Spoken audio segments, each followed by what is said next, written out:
রূপনারায়ণপুর বিদ্যুৎ দপ্তরে অস্থায়ী শ্রমিকদের বিক্ষোভ। চাকরি রক্ষার দাবিতে সরব। 10 বছরের চাকরি অনিশ্চিত। স্থানান্তরের বিরোধিতায় পথে নামলেন ঠিকাকর্মীরা।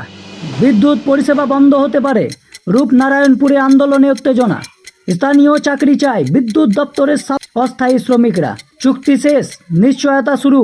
রূপনারায়ণপুরে শ্রমিক বিক্ষোভে জর্জরিত বিদ্যুৎ। রূপনারায়ণপুর বিদ্যুৎ দপ্তরে অস্থায়ী ঠিকা শ্রমিকদের বিক্ষোভ ঘিরে চাঞ্চল্য ছড়িয়েছে বৃহস্পতিবার সকালে। পুরনো চুক্তিভিত্তিক সংস্থার মেয়াদ শেষ হওয়ায় শ্রমিকরা পুনরায় একই সংস্থার অধীনে কাজ চালিয়ে যাওয়ার দাবিতে দপ্তরের সামনেই অবস্থান বিক্ষোভে বসেন। শ্রমিকদের অভিযোগ, গত 10 বছর ধরে তারা ওই বিদ্যুৎ দপ্তরে কাজ করছেন, অথচ নতুন ঠিকাদার সংস্থা তাদের অন্যত্র বদলি করার চেষ্টা করছে।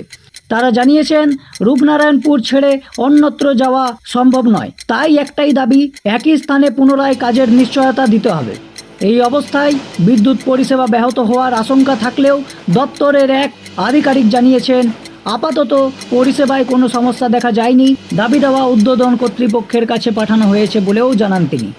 এদিকে ঘটনাস্থলে উত্তেজনা ছড়িয়ে পড়ায় স্থানীয় পুলিশ মোতায়েন করা হয়েছে। পরিস্থিতি সামাল দিতে বিদ্যুৎ দপ্তর এবং শ্রমিক সংগঠনের মধ্যে আলোচনার উদ্যোগ নেওয়া হয়েছে। তবে শ্রমিকদের স্পষ্ট বার্তা, স্থায়ী সমাধান না হলে আন্দোলন আরও তীব্র হবে। এই ঘটনার মধ্য দিয়ে ফের একবার সামনে এলো রূপনারায়ণপুরে অস্থায়ী শ্রমিকদের নিরাপত্তা ও কর্মসংস্থানের অনিশ্চয়তা। ব্যুরো রিপোর্ট, টাইমস নাও, আসানসোল।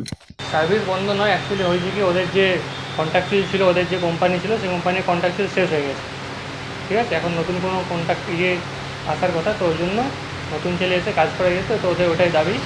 সেটা দেখছি, কথা বলে কী করা যায়।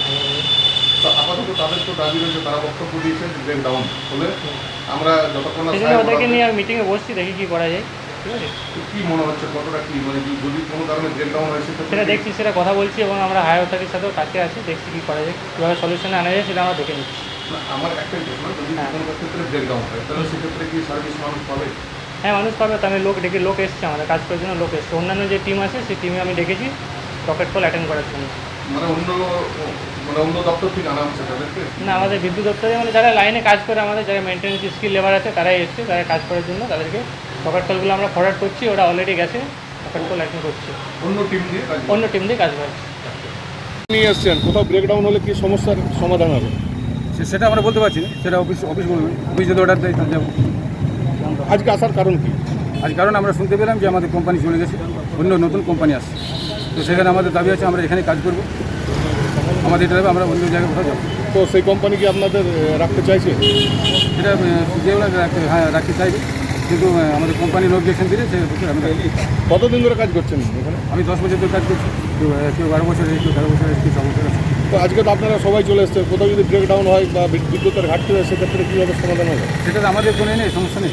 আমাদের অফিস যদি বলে ওটা করতে হবে করবো, অফিস যদি না বলে আমরা যাবো। মানে আপনাদের দাবিটা রয়েছে, আপনাদের দাবি এখান থেকে কাজে দিতে হবে, কাজ আমাদের এখানে থাকবে। আর কি সমস্যা রয়েছে আপনার? আর সে পেমেন্টে ঠিকমতো পেমেন্ট দিতে হবে, পেমেন্ট যে বকায়া টাকা আছে সেগুলো বাকিগুলো দিতে হবে। কী নাম আপনার? আমার নাম বিশ্বনাথ মাঝি।